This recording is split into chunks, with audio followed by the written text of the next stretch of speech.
Always love going to the movies, but this time of the year, it's the best. Our next guest has been gracing the big screen for years. You've seen him in countless films. Let me name a couple. Armageddon, Monsters Ball. How about Friday Night Lights, just to name a few. Award-winning actor, writer, director. And now he's helping us get in the holiday spirit with Bad Santa 2. Billy Bob Thornton in the house. It's premiering next Wednesday. Thank you so much for being here. Good to see you. Good to see you, Cal. Right. How excited are you about this movie, man?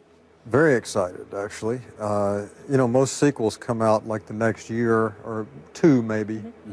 And this is 13 years.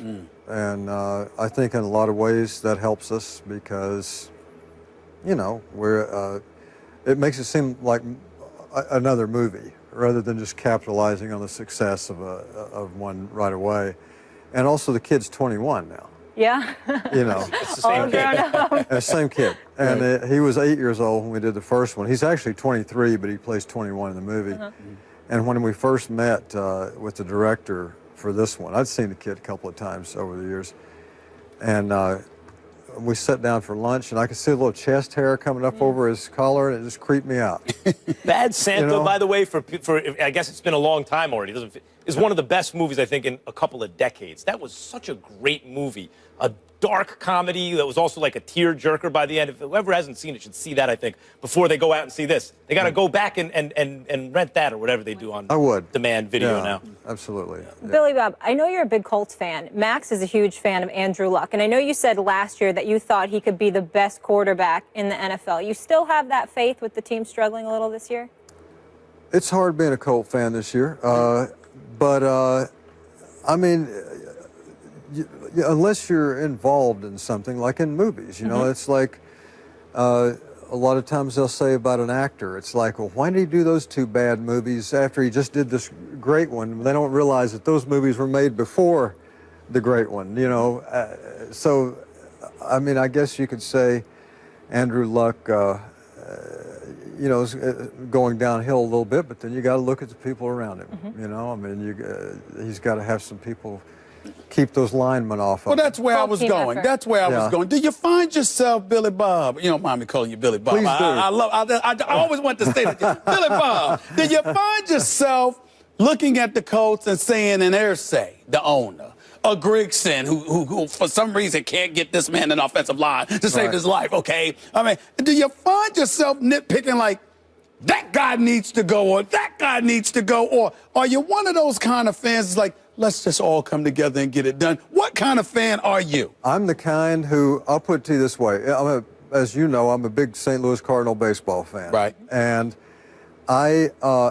sometimes I can't even watch the other team bat.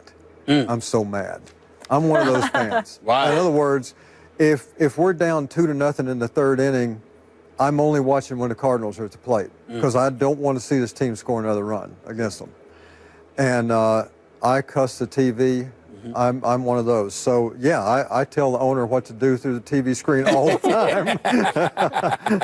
Absolutely. Of course, in baseball, like when the other team is up, nothing good can happen for your team. Absolutely. In football, if the Colts had a real defense, maybe you could take the ball away.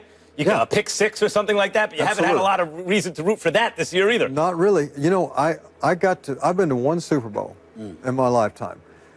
When the Colts played the Bears in Miami. It was raining. I was there. Raining.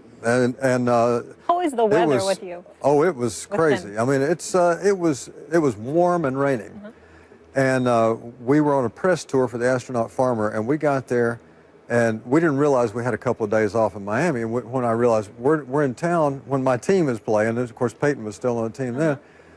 And so my publicist got us tickets. We were in the end zone.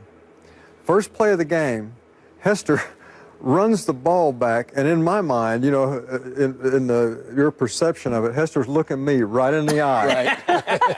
And he runs that ball back for a touchdown on the first play of the game, and I'm sitting in the end zone in the rain. I'm like, this is not going to be good. Right. Turns out John Travolta was at the game, and he was sitting up in a box. And here I am in the end zone. Right. And got him on the phone. I found out he was there. It's like, hey, man, where are you? You know. He said, I'm at the Super Bowl. Wow, me too. And ended up in the box, watched the rest of the game, won the game. That move right there. Oh, it was something else. But, yeah. But Andrew Luck, yeah, that kid's a good quarterback. But they do need to get some people. He needs a fence, you know. Right. He's a great. I thought he was going to be the MVP this year. Yes, You like did. him more By than the way, Peyton that Manning? ship has not yet sailed. It has sailed. No, it hasn't. It has sailed. No, it hasn't. They can win that division. That's a weak division. If they win the division, he throws for 4,500 yards, 35 touchdowns. MVP. Brady has only played 12 games. Ryan comes back down to earth. See why I always tell him thinks he should could be win drug the tested. MVP. See why I always tell him that? See why I always tell him that? Well, I think for me, the way I Come on, look Billy at Bob. stuff like You're a that, guy. I would agree with you in the division, but then the way I look at things is like right now in college football, you can look at those polls and Clemson and Michigan, Washington all lose. They're still all in the top 4. Yep. So, but I look at it like this: nobody wants to play USC right now. I got you. Got it. Guys, that's about all the time we have for today. But Billy Bob, thank you for making a funny comedy for us that we can check out on Wednesday. I'm going to see it. We all need a good laugh Get right tickets now. for anything nowadays. I'll go see that. Gotta go see it. So good to see you. Welcome back to First Take, presented by Bass Pro Shops.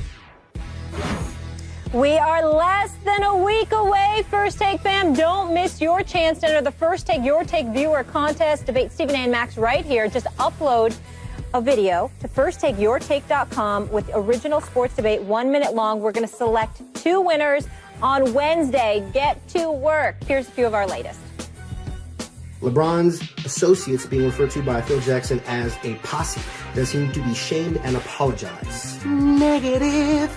How are we not chalking this up to another classic Phil Jackson, Professor X-like approach to a Zen opponent manipulation while using the media's negative narrative to drive it? First and foremost, how disrespectful for you as a coach, player, and as a general manager to talk about someone who personally you don't even know. When we in the black community hear the word posse, we think of Sir Mix-a-Lot. My posse's on Broadway, posse up. But seriously, I definitely understand where LeBron was coming from, because this isn't the first time that he has referred to them as a posse. I love him again. 2 days in a row.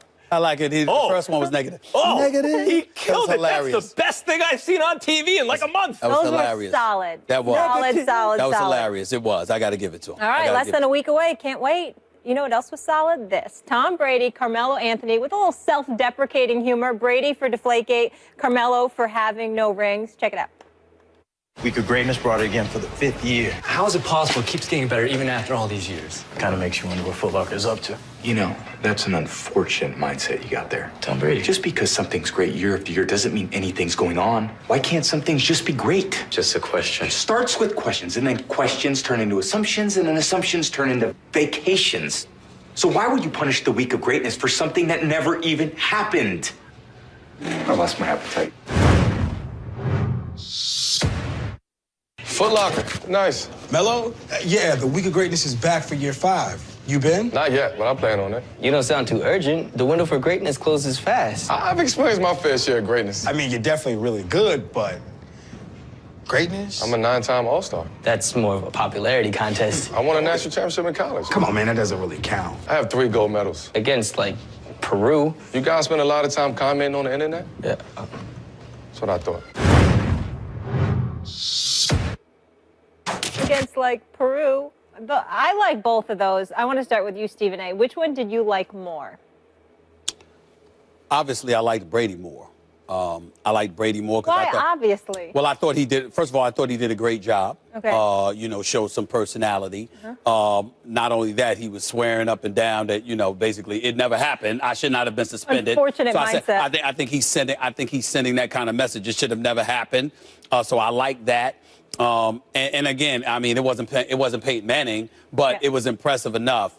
But the reason why I like Brady more, unfortunately, is because I didn't like the Carmelo commercial at all. I thought it was a good commercial. I thought it was a good job. Oh, is this because of the Knicks? Well, Is this because this is personal? Come on. Well, first of all, it's personal for me because I got a lot of love. I got him. I got a lot of love for Carmelo Anthony. I really, really do. I mean, I'm dead serious. I'm not joking. I got a lot of love for Carmelo Anthony. I've known him for 13 years, at least. And he's never been in a conference finals. But one time with Denver, he's never been to an NBA finals. And I don't want to see no damn commercials about the Olympics. I don't want to see no damn commercial about the national feelings behind this championship. commercial. Look at you. I am. You're getting all sensitive. I didn't know you were all worked Y'all want to up. answer the question Tony for me? Romo. I'll shut up. wrong. I'll shut up. Y'all want to answer the question You for are me? wrong. You've been wrong on every one today. Sometimes we actually agree on some sensitive segments. you just got. Look, Go ahead, man. First of all, let me give you the review. Go ahead, take it away. Take it away. Number one, those were very well-written commercials. Okay. They were poorly executed. Come on. Sorry, they were written well, but ultimately you're not laughing at them. And if they were executed correctly, you'd actually laugh out loud. No, don't tell me that. Anyway, that's number one. Number two, Brady was the better performer. He performed his role better than Carmelo, who looked stiffer and less natural. However, Carmelo had the better commercial. Why? Because the conceit of Brady's commercial is, as you said, that he didn't do it. That's not as funny. That's not really poking fun at yourself. The conceit of Carmelo's commercial is that he hasn't been in a conference finals, that he hasn't won any championships, that the fans really are saying about him, maybe you're not great. And now he's going back at them saying, get a life, but it's going right to the heart of the issue, whereas Brady's is skirting the issue. It's not like the guys come into the diner talking about, yo, Brady deflated those footballs. They come in talking about something else, and Brady's obsessed with proving his innocence. That's presuming he's innocent. Carmelo is coming in with the assumption that the reality is people are questioning his greatness. That took more guts to make that commercial, and it's a better written commercial. Even though Brady performed his better, yes, Carmelo's a better commercial. Y'all want to answer the question for me? That's the answer. No. I'm not playing. I'm pretty ticked off. I don't like the fact that Carmelo Anthony, the great offensive talent that he is, his career is winding down. By the way, that's Carmelo's personality. If you talk to him, that's actually very much like him. He talks like that. He walks around, talks like that. Walks like that, everything. So I'm telling you, it wasn't a stretch for him that way. I am looking at a guy that is one of the great offensive talents we have ever seen in the NBA that has never played in an NBA Finals. And Foot Locker and them can make all the damn commercials about it, and I'm quite sure everybody going to have a good time with it. But you ain't no Knicks fan. Not if you got a problem. Not if you laughing about that. Because if you a Knicks fan, I promise you, if you polled Knicks fans, we ain't going to like that commercial. I'm a Knicks fan. I didn't know you were going to take it I'm a fan twofold. I'm a fan twofold. I am a Knicks fan, and I am a Carmelo Anthony fan. Not just as a player, but as a person. I know him. He's a good brother. I am disgusted at the Knicks situation. Carmelo's not long-term for the Knicks. Listen, I'm just saying, but Porzingis' team should be already. He's been there for 6 years already. I'm just telling you right now, he's been there for 6 years. I don't know when the hell he's going to get up out of there. But no matter what the situation is, the fact of the matter is this dude has not Carmelo Anthony, who can drop buckets on anybody. Even right now, you put him in the right situation. Give him the ball and he can close for you. If you got the parts around him, give him the ball, he can close. Carmelo Anthony may end his career never having been in that situation in the finals. And by the way, all he'll have to lean on is what the commercial says. I'm a three-time Olympic gold medalist. I'm a national champion in college. It's not funny to me.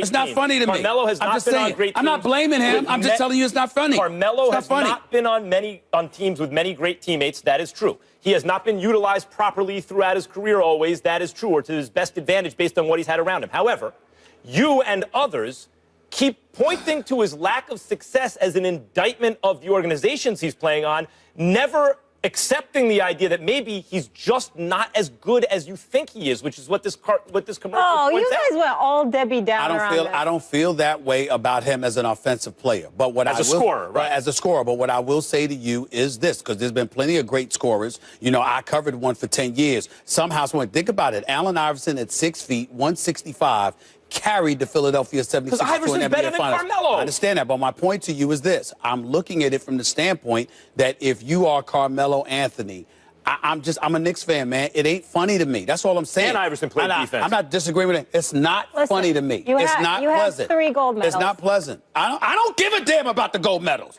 I don't care. Call me unpatriotic or whatever. For a basketball, if you're a swimmer, if you're a track star, if you're a gymnast, if you're a soccer player, if you're a track star or whatever, I understand the gold medal. I don't give a damn about a basketball player having a basketball. male basketball players, because the women is important to them too. I understand that. But NBA players getting a gold medal, I don't give a damn. I could care less about a gold medal. Hey, you can throw it in a Hudson River for all I care. I want a damn championship. I want a damn championship. You know what? And I'm tired of y'all joking about it. It's not funny. No, if you want a championship, I want to hear it. You got to make it Porzingis' team and trade Melo. I'm saying you got to be quiet, Max. I don't want to hear about Porzingis anymore, damn it. We're talking about Melo. It's not fun. If you're a Knicks fan, you should want to hear about Porzingis. It's not fun. Listen, let's and our producer Kevin behind the scenes, he's laughing at us too. It's not funny.